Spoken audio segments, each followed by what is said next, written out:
Okay. Happy Friday. Okay, let's get started. We have a couple things at the top before we start with your questions. So tomorrow will mark 1 year since the Supreme Court overturned Roe v. Wade and eliminated a constitutional right that it had previously recognized for nearly 50 years. That decision opened the floodgates for extreme abortion bans we are seeing Republican officials pass in states across the country. Today, more than 23 million women of reproductive age live in one of the 18 states with an abortion ban that is in effect. In the last year, women have been denied essential medical care to preserve their health and even save their lives. They have been turned away from emergency rooms, forced to delay care, and made to travel hundreds of miles for needed medical care. Earlier this week, the First Lady heard from some of those women who shared their stories of being denied needed health care in Florida, in Louisiana, and in Texas. And for those of you who watched, they were incredibly and powerful stories that these women shared with the First Lady. Tomorrow, the Vice President will deliver remarks in Charlotte, North Carolina, to highlight leaders on the front lines of protecting abortion access in states across the country. And as you've seen tonight, the President, the Vice President, the First Lady, and the Second Gentleman will participate in a campaign event with reproductive rights groups. President Biden and Vice President Harris stand with the majority of Americans who believe the right to choose is fundamental. As the President has made clear, the only way to ensure women in every state have access to abortion is for Congress to pass a law restoring the protections of Roe. After Dobbs, the President issued 2 executive orders directing a comprehensive slate of actions to protect access to reproductive health care services, including abortion. And today, the President issued a 3rd executive order focused on strengthening access to affordable, high-quality contraception. Access to contraception has become more important than ever following the Supreme Court's decision and ensuing crisis for women's health. And today's action helps ensure that women can make decisions about their own health, lives, and also their families. Now, as you all know, when a section of I-95 collapsed just 12 days ago, President Biden made clear that his administration would move heaven and earth to get I-95 reopened as soon as possible. 6 days ago, as you all covered and may have been there yourselves, he visited Philadelphia, where he viewed the site of the collapse and met with union leaders and local officials working day and night to rebuild the bridge. Now today, the President called into Governor Shapiro's Governor Shapiro just ahead of the press conference that the governor held, announcing to people in Philadelphia that the I-95 is now reopened. This phase of the emergency repair is 100% federally funded, and all approvals were given as quick as possible. We also deployed officials from U.S. Department of Transportation to the crash site within hours to help fast-track the effort. We are proving that when we work together, there is nothing that we cannot do. This is an important step forward, and the President and his entire administration are making clear to the people of Pennsylvania that we will be here to provide whatever it takes to keep the permanent repairs on track.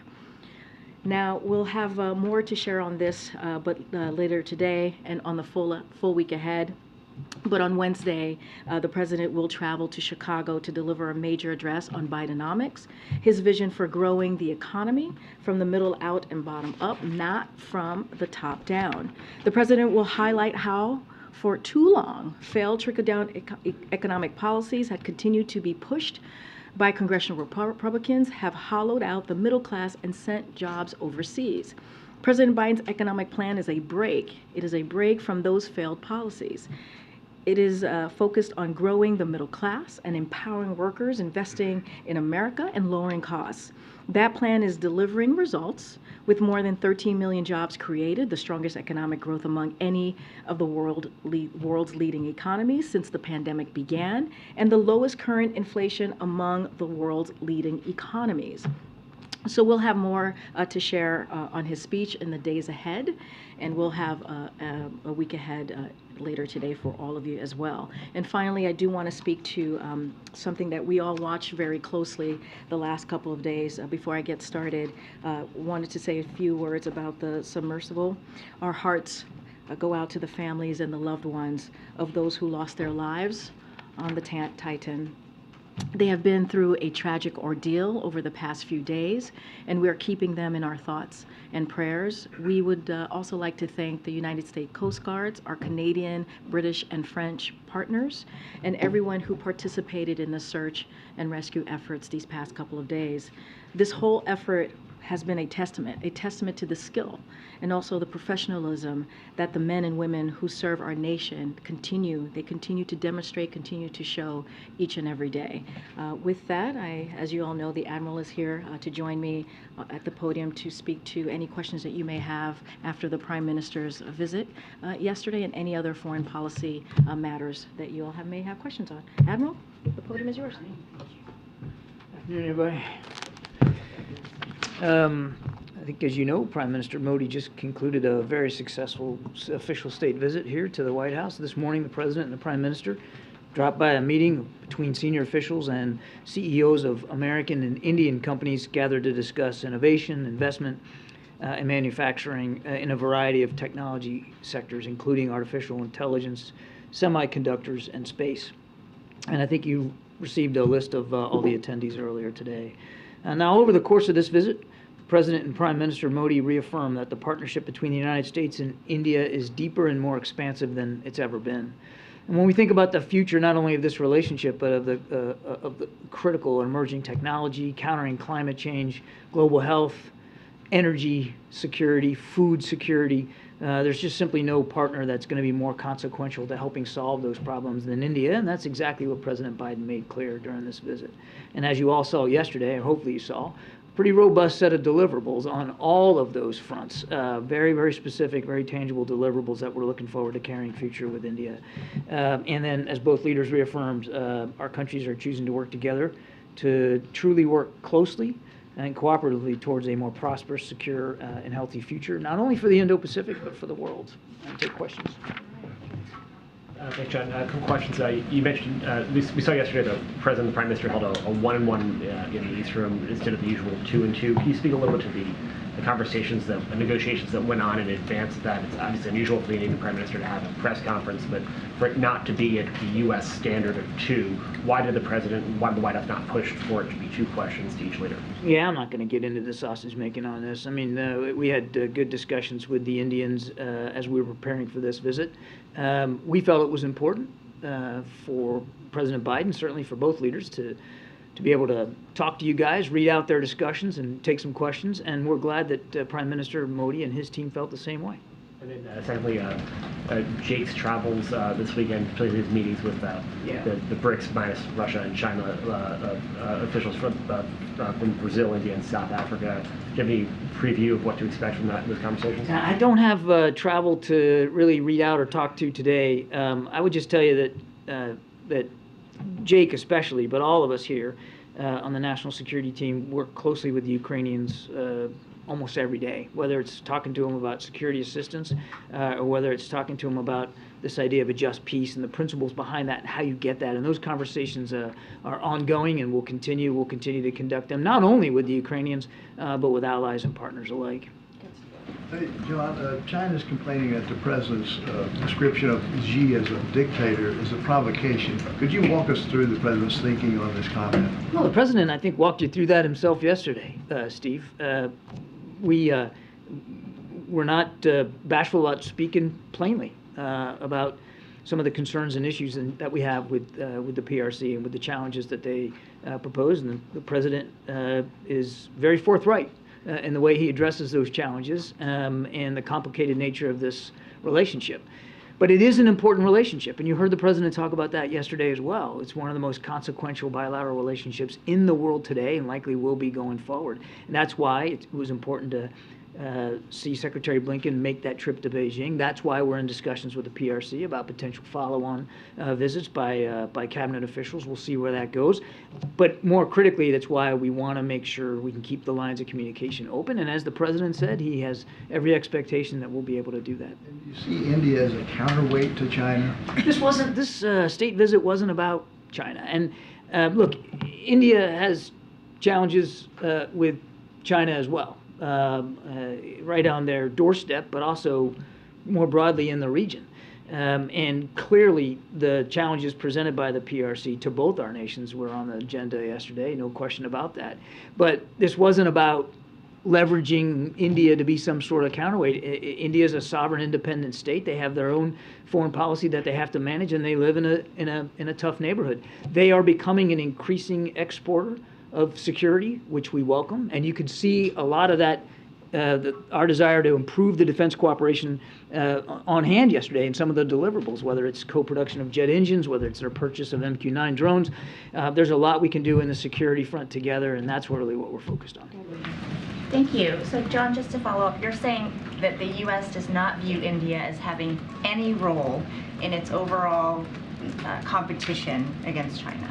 I didn't say that. I said that we're not viewing India as a counterweight to China, and we weren't approaching the state visit as some sort of messaging opportunity to China. It was about sending a message to the American people and the Indian people about how important this bilateral relationship is, quite frankly, to people around the world.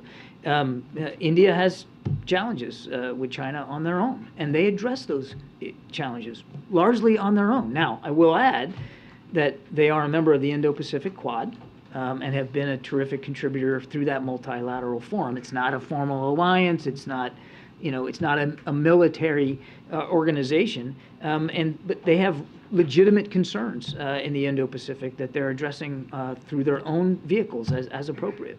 And just to follow up on Steve's question, the president was so confident in saying that his dictator remark had no impact and no real consequence on the work that the U.S. and China continue to do to try to find, a place of compromise and competition.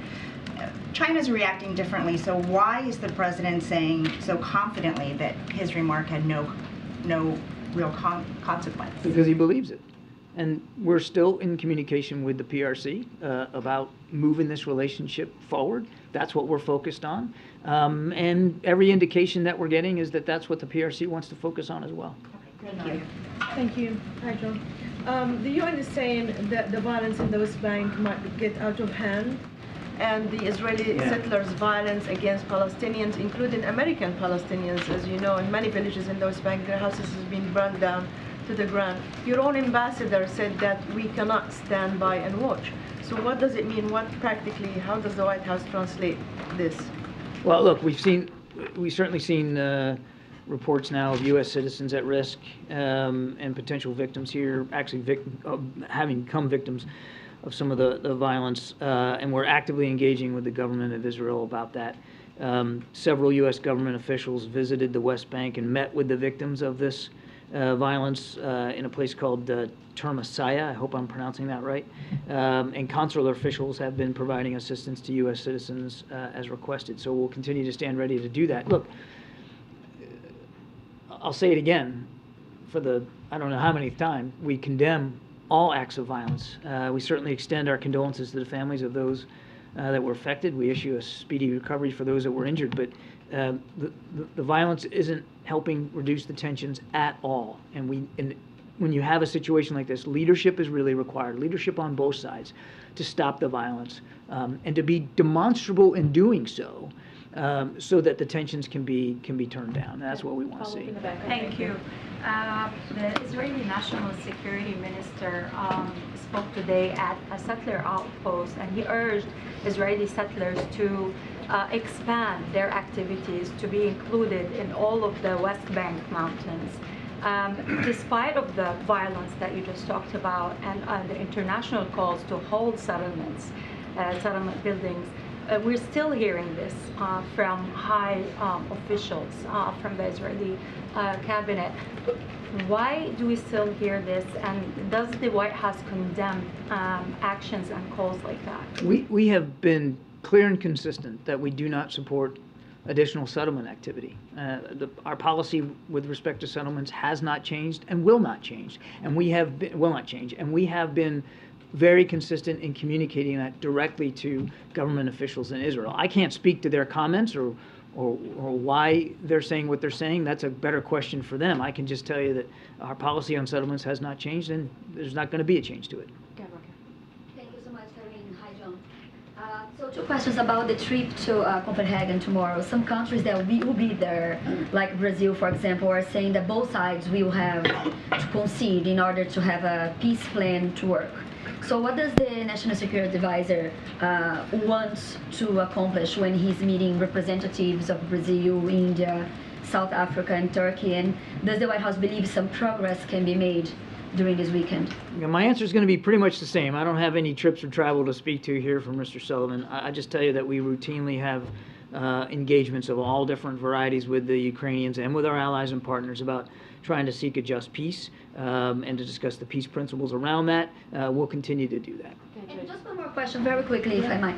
So the United States and Russia have requested from Brazil the extradition of a Russian spy who is in jail there. Is the United States seeing him as a potential candidate for a prisoner swap deal to free the Wall Street Journal reporter, Evan Gershkovich? Is this being considered? No, I'm afraid I don't have any context for you on that at all, but just broadly speaking, what happened that you saw yesterday, Evan's appeal was denied. Not surprising, but just another example of the egregious nature of the so-called justice system in Russia. Nothing's going to change about our efforts to try to get Evan and Paul Whelan home to their families where they belong. On Taiwan and India, what does the U.S. expect India's involvement would be at this point if China were to invade Taiwan? That's up to the Indian government, Prime Minister Modi, to determine. So you can't say anything about whether anything was discussed along those lines with... As I said earlier, clearly our mutual challenges with the PRC in the Indo-Pacific was a matter of discussion. The Indians have been very vocal about their concerns too with respect to what the PRC is doing, but I don't have anything more specific to read out to you in terms of the conversations specifically regarding Taiwan. All I can tell you on Taiwan is our policy has not changed. And then on the adventure tourism vessel that was headed to the Titanic, if the Navy had audio suggesting that it had imploded, was that communicated with all the partners, that you had that audio, or? So the Navy did pass on to the incident commander the acoustic data that they had received. But they were also quick to make clear that they couldn't be definitive about what that data meant. And they couldn't be clear that that data was connected to the Titan, to the submersible. But they did pass that information up to the incident commander, as you would expect they would, and I'm sure that was factored into the search plan in some way, but I'd refer you to the Coast Guard to speak to specifics. Concerns that resources were wasted in searching the area the size of Connecticut? No. I think the Coast Guard has spoken definitively about this and quite well every day here, or at least every day till we got the tragic news, that there was an awful lot of effort put into trying to locate the Titan. Look, when you're in a search and rescue operation, particularly at sea, particularly in deep sea, I mean, time is not your friend. And I think you can see from the way in which this was put together in pretty quick fashion with a lot of resources from, as Karine mentioned, from multiple countries, that there was a tremendous effort put forward to try to find the Titan as quickly as possible, knowing that time was not going to be anybody's friend. John, when the president said yesterday he expects to meet with President Xi in the future near term, can you define what that means? Should we expect that by the end of the year? Near term? I don't have anything more specific for you than that. The president will absolutely get together with President Xi again in a bit at the appropriate time. I just don't have anything for you on that. And was the president satisfied yesterday with Prime Minister Modi's answer on human rights concerns in India? The president was satisfied that he had the opportunity to discuss concerns over human rights with Prime Minister Modi, and he did. as he always does. We don't shy away from discussing human rights with foreign leaders. And one of the reasons you have partnerships and friendships is so that you can be honest and direct. I think he addressed that pretty well in his answer to you guys. John, the president said in his comments yesterday that he doesn't believe his China comments have had any consequence. Isn't China issuing a démarche to the U.S. ambassador in Beijing a consequence? If démarches issued by nations against other nations were some sort of bellwether for whether a relationship was collapsing or in any danger, I mean, my goodness, Jeremy, a démarche is a démarche that happens all the time. I'm not going to get into the specifics. I'm not going to get into the specifics of this one. The president's firm that this relationship matters, it's important, we need to move it forward, and he's absolutely confident that we'll be able to. Let me ask you this, other than the démarche, have you seen any other consequences? No. In the relationship? No. Nothing. And then secondly, the president in his comments at that fundraiser, he also revealed a U.S. intelligence assessment that she was not aware of the spy balloon flying over the U.S. in February. What was the strategic value of disclosing that intelligence at a fundraiser? That wasn't a disclosure. That's been in the public domain. Not on the record from any... Yeah, it has been. Yeah, it was. It was. A senior defense official had talked about it before on the record, that was a possibility. Yeah. Thank you, Karine. Hi, John. Honestly, I'm a little confused why you're not confirming Jake Sullivan's trip to Copenhagen, but especially because it's been reported by other countries' media who is attending. But let me try it this way. Can you specify the kind of request that was made by the president to Prime Minister Modi in terms of supporting or getting the support of Global South countries for Ukraine? And also on that note, did the President and the Prime Minister discuss whether President Putin will be welcomed at the G20 in New Delhi? I don't have anything additional to speak to with respect to the G20 and how that's shaping up. That's really for our Indian counterparts to speak to. And I'm not going to get into any greater detail on the discussions than what the two leaders talked to you guys about from the podium. And as for Jake's travel, if and when we have some travel to talk to, then by goodness, we'll talk about it. Okay, and one more question on the Zaporizhia nuclear power plant. There's a little bit of confusion. I think President Zelensky is saying, or was said yesterday, that Russia is plotting a terror attack on the nuclear power plant. President Putin today is urging the International Atomic Energy Agency to ensure that Ukraine does not attack the power plant. What is the administration's understanding on this? What's your assessment? And are there anything that you're doing in particular to that issue? We're continuing to monitor it closely.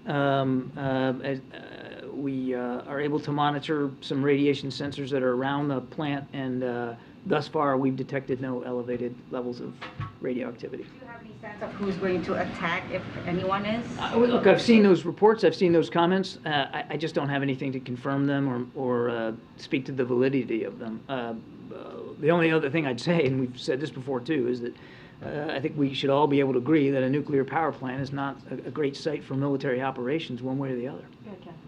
John, just on the issue of Russian oil, does the president come out of this meeting with Modi with the belief that India may actually reduce its purchases of Russian oil, and to what extent did that come up in their conversation? India has to make its own choices about oil purchases, and we hope that we can continue to see that they purchase Russian oil at or below the price cap as they have been. And then just on NATO, the president's going to be leaving in a couple of weeks. Where do things stand in terms of, his effort to help Sweden become a member of NATO? Should we expect a call with Erdogan in the coming weeks? There's conversations ongoing between the Swedish government and President Erdogan. We have been encouraging those conversations to continue. It's important for them to do that. And as the president has said, he's confident that the two nations will be able to come to an accord and will be able to welcome Sweden as the 32nd ally in NATO. I couldn't begin right now to give you like a time frame of what that's going to look like, when and under what circumstances. But the fact that they're still talking is a good thing. And again, the president remains optimistic. Thanks, Karine. John, in light of what's happening in the West Bank, many scholars believe that the two-state solution option is not viable, yet you are stressing that it is viable. The question, you didn't do anything actively to revive the talks between the Israeli and the Palestinian. Why? And I have another question. We have been engaging both sides. And when the president visited last summer, he met with Palestinian leaders as well as Israeli leaders, and we have followed up through diplomatic channels ever since then. And we're not walking away from the belief in a viable two-state solution. We absolutely still believe that that's possible. So I just actually take issue with the, with the implication in the question that we don't care about this, or we're not following up on it, or that we're not engaging. We absolutely are. Can you please confirm that the State Department informed the government agency that scientific and technical cooperation with Israel beyond the Green Line is not consistent with the law? I'm sorry, can you repeat that? Yes. The State Department informed all the government agencies that scientific and technical cooperation with Israel beyond the Green Line is not consistent with the law. Can you confirm that? No, I can't. I don't have anything for you on that. Thank you, Karine, and thank you, John. I have two questions, one China, one North Korea. If President Biden does not apologize for the dictator's remark to China, today Chinese government announced that it would use other methods, and China would not exert influence on North Korea issues. How will you respond to this? And second question on North Korea. North Korea continues to develop the nuclear missile and with the cryptocurrency and cyber hacking. What action is the United States taking currently, and what was specifically discussed at the U.S.-South Korea cybersecurity talks this week? Well, I make it a habit not to talk about cybersecurity talks very much, for good reason.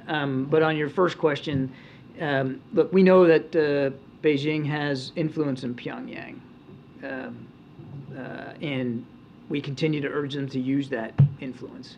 We continue to urge them to actually implement the UN sanctions that have long been in place on North Korea's program, and we continue to urge China to take a broader, longer view here of the challenges that are presented by North Korea's burgeoning program, both their ballistic missile program and their nuclear ambitions. Do you think the President will going to apologize, he's mentioned? The President was very clear yesterday that he'll continue to speak forthrightly and bluntly about the challenges that we face with the PRC. He will also continue to speak bluntly and forthrightly about the opportunities that are still resident in that relationship and trying to move that relationship forward.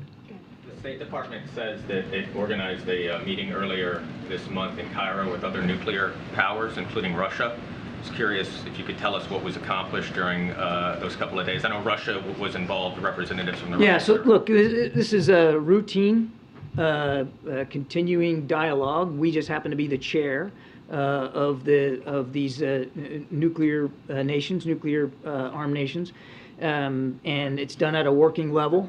This one was in Cairo earlier this month. We chaired it. It was a good opportunity. The State Department put a statement out. I'd certainly encourage you to talk to them, but it was a good opportunity for dialogue about nuclear safety protocols and procedures. It's done at a working level. But it's not like a precursor to any broader talks as it relates to it is a new treaties or anything like that. No, it's a routine process. We happen to be the chair, and we convene the meeting as the chair of this working group, and it is at a working group level. Thanks. And so back to India. Is it this push for American companies to do more business? This push for American companies to do more business in India, is that a way to move away from China? A way to move for who to move away from China? From the U.S. Is pushing U.S. companies to do business in India a way to move those companies away from China? It's a way to encourage mutual investment with India. Last two, Karen. Thanks. President Zelensky said this week that the pace of the counteroffensive is moving slower than desired. Is the administration concerned right now about the pace and what you guys are seeing and hearing from talking with Ukrainian officials? We're focused on making sure that the Ukrainian armed forces have everything that they need to be successful War is unpredictable, and the enemy gets a vote. And I'm certainly not going to get up here and speak to Ukrainian offensive operations. They should be the ones to do that. But I don't think that they went into this with some sort of false sense of confidence about how tough it was going to be. It's not as if the Russians, and we talked about this many times from here, that the Russians were preparing for this, throwing bodies at the problem set, putting in additional forces, building defense lines, sometimes 3 lines deep. It's not as if the Russians weren't preparing for defense, and defense is a strong form of war. And you know, the Ukrainians are fighting through this. I think we just all have to recognize that combat can be unpredictable, and sometimes your plans don't always go exactly the way that you expected them to, but that's what's expected when you're in combat. What we're going to focus on again is making sure that they can be ultimately successful. All right, James, and then behind you, the last word. But James, go first. Karine, thank you as always. Admiral, thank you. The House Ways and Means Committee yesterday released documents, their authenticity nowhere challenged. That included a July 2017 WhatsApp message sent by Hunter Biden to Henry Zhao, a Chinese Communist Party official, which stated in its entirety, and I quote, "I am sitting here with my father, and we would like to understand why the commitment made has not been fulfilled. Tell the director that I would like to resolve this now before it gets out of hand, and now means tonight. And Z, if I get a call or text from anyone involved in this other than you, Zhang, or the chairman, I will make certain that between the man sitting next to me and every person he knows, and my ability to forever hold a grudge, that you will regret not following my direction. I am sitting here waiting for the call with my father," unquote. So just a couple of questions about this. First, does this not undermine the president's claim during the 2020 campaign and the reaffirmations of that claim by his 2 press secretaries since then, that he never once discussed his son's overseas business dealings with him? No, and I'm not going to comment further on this. We're good. I'm not. James, let me save you some. Let me save you some breath. If you're going to ask about this, I am not addressing. I know you do more than I'd like you to have. I am not going to address this issue from this podium. I'm just not going to do it. All right. I'm not going to do Where was the it. president on the day of that Thank speech? you. Thanks, guys. Have a great Son was at weekend. the father's house. Okay. Kazik, you want to kick us off? Thanks, Karine. Following up on John Cook's comments at the president's press conference yesterday, does the president continue? Will you say that Xi Jinping is a dictator? Is that the official position of the U.S. government? Look, the president spoke for himself. I'm just not going to go beyond what he said. John just spoke to it, and then feedback. It's weird hearing your voice.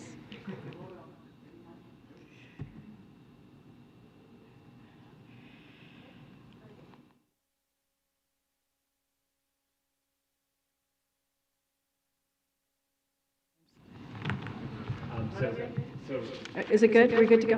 No.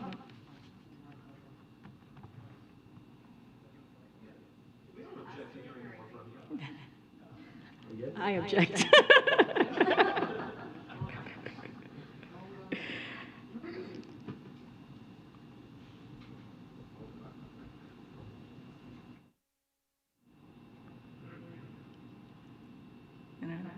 Hello? Do you need me to call Walker, or is it I think you should call Walker. All right, I'll try my best here. This sounds so weird, guys. So look, the president's going to continue to speak candidly. That will never change about China, as he's done the last 2 years. And he'll talk about the differences, clearly, that they have. And disagreements. That is something that the president, if you think about the president believing in diplomacy, believing in having. That's what the president's going to do. As you know, you guys have covered him for some time. He's very candid. But he also believes that diplomacy is incredibly important, which is why you saw this really consequential trip that the Secretary Blinken was able to do. Just to put a finer point on that, Yeah. will you say that Xi Jinping is a dictator? It's not for me to say. The president spoke for himself. When the president speaks, we listen, and I step back and let the president certainly deliver his message on his own. And then a different topic, there's a lot of discussion last week around the Hatch Act and the use of particularly the term MAGA. Despite the Office of Special Counsel's opinion on the matter, your office has continued to put out paper using that phrase. You, in the past, have brushed off all questions about any political concern, saying this administration follows the law. So why, in this case, are you going with your own interpretation of the law rather than the independent office? Oh, I wouldn't say it's our own interpretation of the law. I would strongly disagree with that statement. What I'll say more broadly, and there's a couple of points that I want to make here. So, look, the White House counsel's office is reviewing, as I mentioned last week, OSC's opinion and having a routine dialogue with them. That's what we're doing. That's what we said last week, and that's what's going to continue.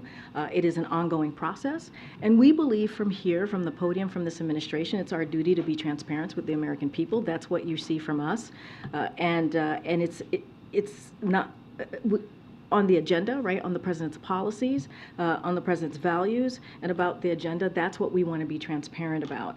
And look, just a couple of facts here. OSC has said that they view terms like Tea Party as acceptable, and this is a similar phrase, right? When you think about when you think about MAGA. In fact, OSC itself stated that MAGA could be used for official purposes during the Trump administration and permitted Mick Mulvaney to repeatedly use the term in his official capacity. So congressional Republicans has also used the term, as I mentioned here last week when I was asked about this, the same phrase to discuss their own agendas, their own proposals, their own policies. And so we have used the term MAGA in an official capacity as we are, when you think about the context, when we talk about their proposals, that's how we've used it, and their related values, as Republican officials say. And so we never directed it towards a campaign. We've never done that because, again, we respect the rule of law and have not done that. And so that will continue to be the case. And again, this is being reviewed. There's a conversation that's going to happen with our White House counsel and OSC, but you know, I'll let that process continue. Thanks, Karine. Former Vice President Mike Pence is calling on every GOP presidential candidate to endorse a 15-week abortion ban. In what ways does this administration expect that abortion access and reproductive rights would be targeted if Republicans take control of the White House? So I just want to be really mindful, as I was just asked about that Hatch Act. I'm not going to comment on any specific Republican candidate here or anything that's related to 2024. What I can speak to easily is more broadly, and we've seen it. You've heard me at the top talk about how this president and the vice president's going to continue to fight for fundamental rights as we see it when it comes to reproductive rights, when it comes to having access and women being able to make a decision on their own body, to have that conversation with doctors. That's something that the president's going to and the vice president's going to continue to fight on. As it relates to just more broadly here, to your question about the 15-week or 12 weeks, whatever it is, look, we have seen from Americans, majority of Americans, who do not want politicians making their healthcare decisions for them. That's been clear. We've seen that in majority of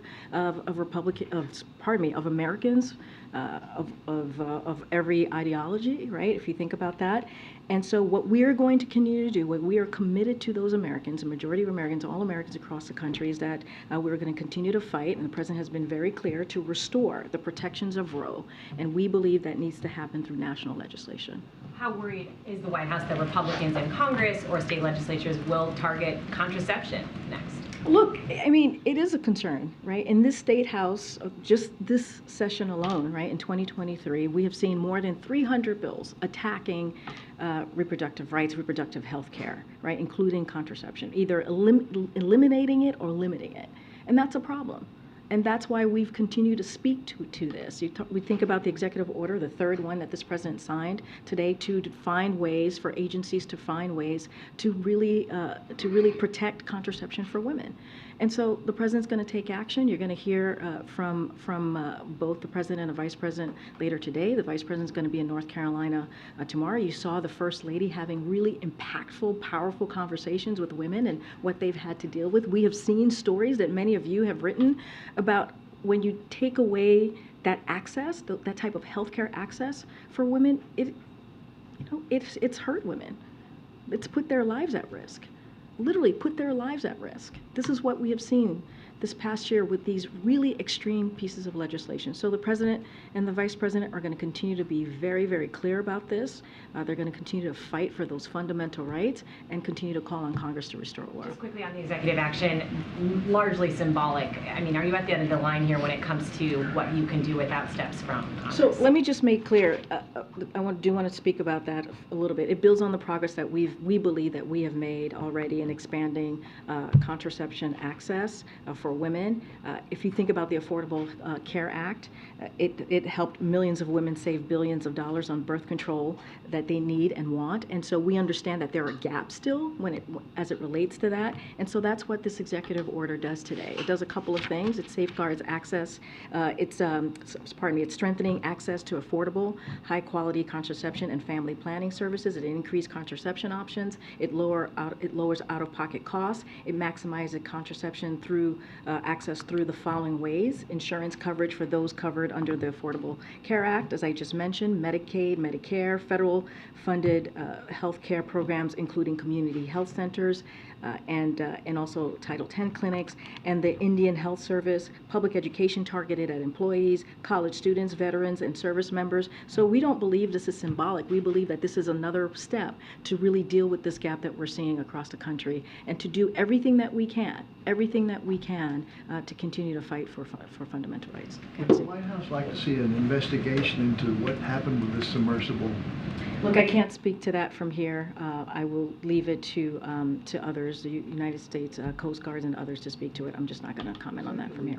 The speech you mentioned in Chicago, will the president offer some new proposals, or just his policies repackaged? So I think what you'll see from the president next week, and we'll certainly have more and certainly lay out a little bit more as we get closer to Wednesday. Look, I think it's important. This is a continuation, if you will, of the kickoff of the Invest in America, right? This is the second tour. We've heard us say that we're about to kick off the second tour. And so the president wanted to lay out what he's going to do, the detail, his economic vision in this country. He wants to speak directly to the American people to do so. As you all have stated to me, some Americans don't quite know all the full impact of the president's economic policy. So this is an opportunity for the president to go to Illinois and do just that.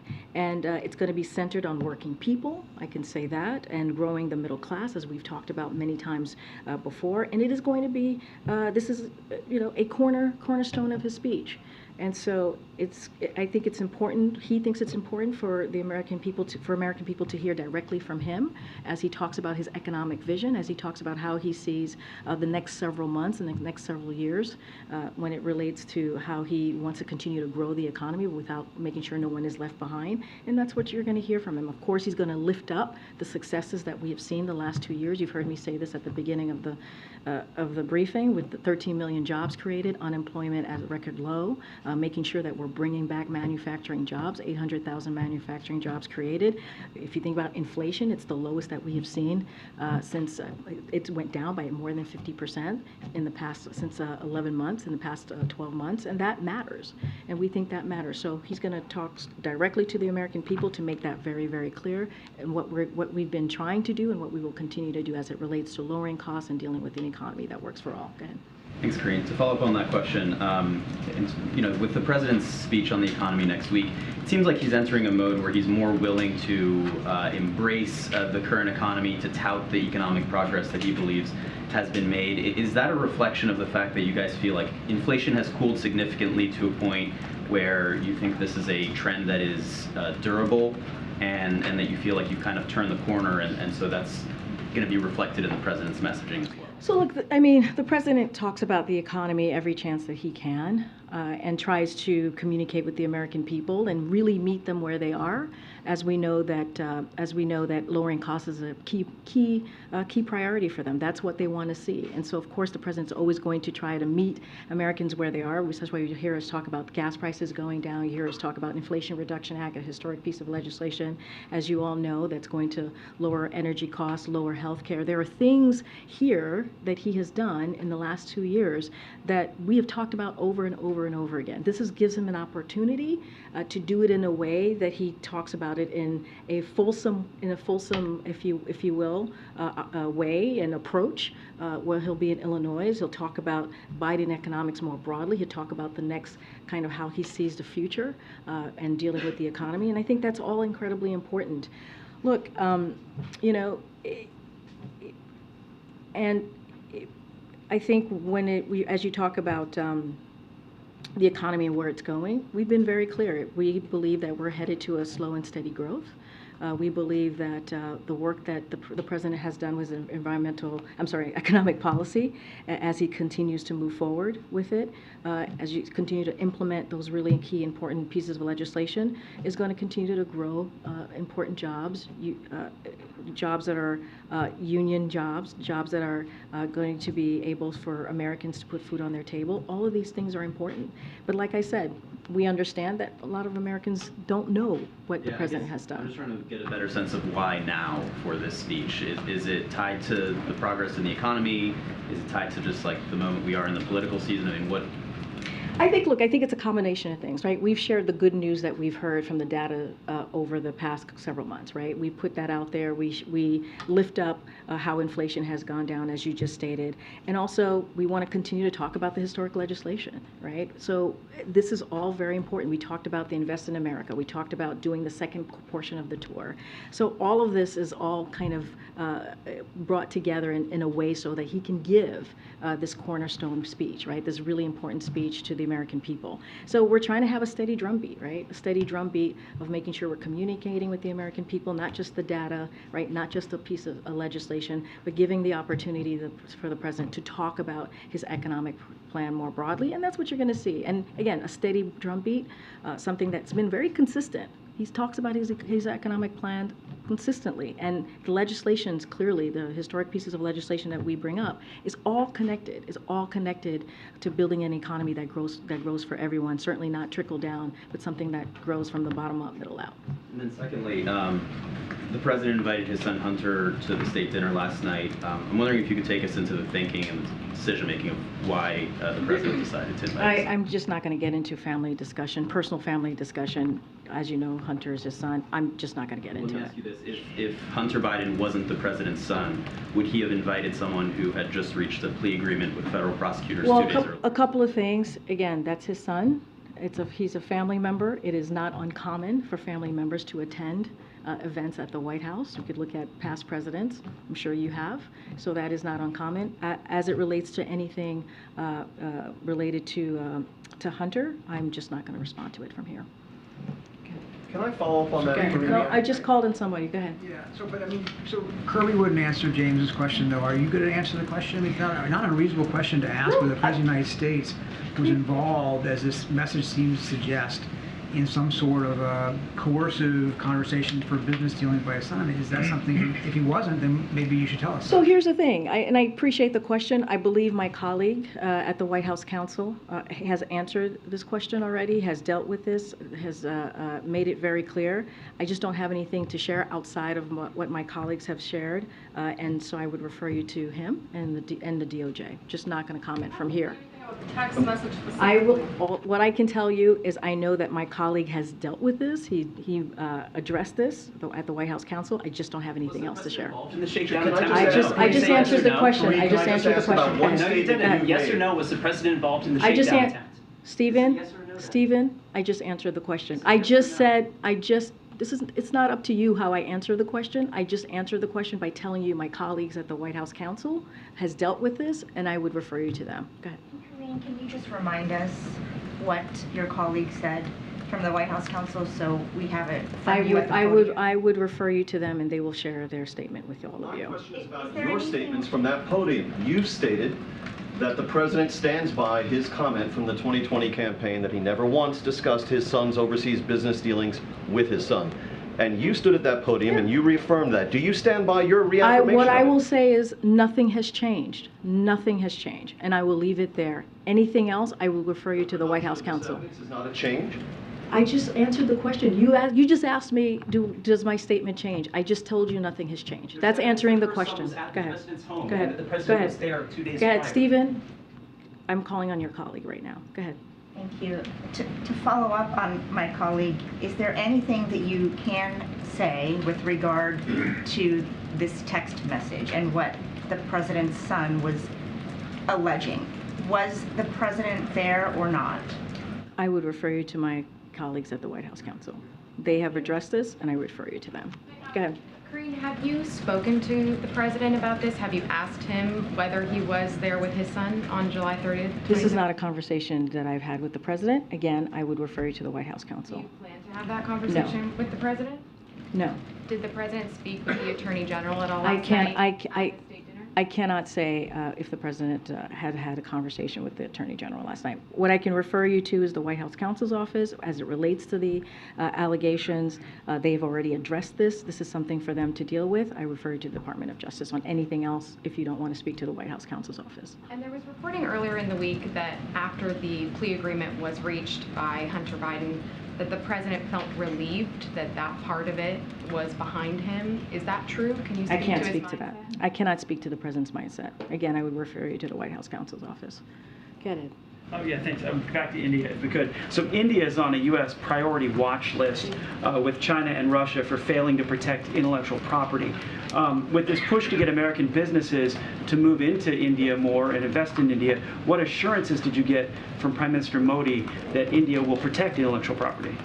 So look, as two countries and leaders who are certainly leading in innovation and technology, the United States and India have a strong and shared interest in protecting intellectual property and a shared technology ecosystem. So protecting IP, intellectual property, along with expanding market opportunities for U.S. firms in India, welcoming major Indian investments in the United States, and diversifying our supply chains were all topics of discussion on this historic official visit. And so I'll leave it there. But again, they are both leaders in innovation and technology, so certainly they have shared interest. So on inflation, quickly, does the president still believe companies are causing inflation?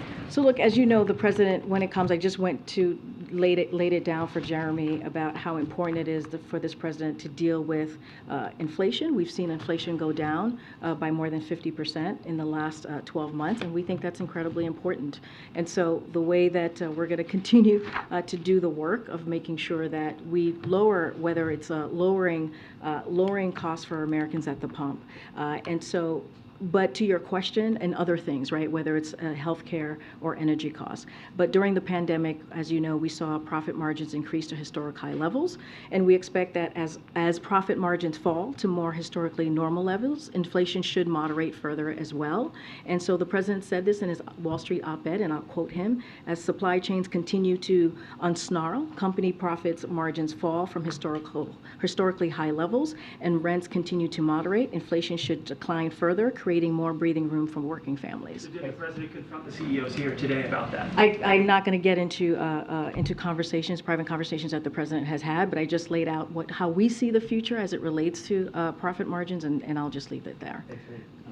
I'll take one other question. Go ahead, sir. Hey, Karine, thanks so much. I wanted to ask you if there is video of the president signing this executive order today, because we were wondering. I believe there was digital content taken from the president signing this order, and so we'll probably be releasing that. I don't have anything else from that. Thank you. Okay, great. Thanks, everybody. The Attorney General committed perjury by testifying to Congress that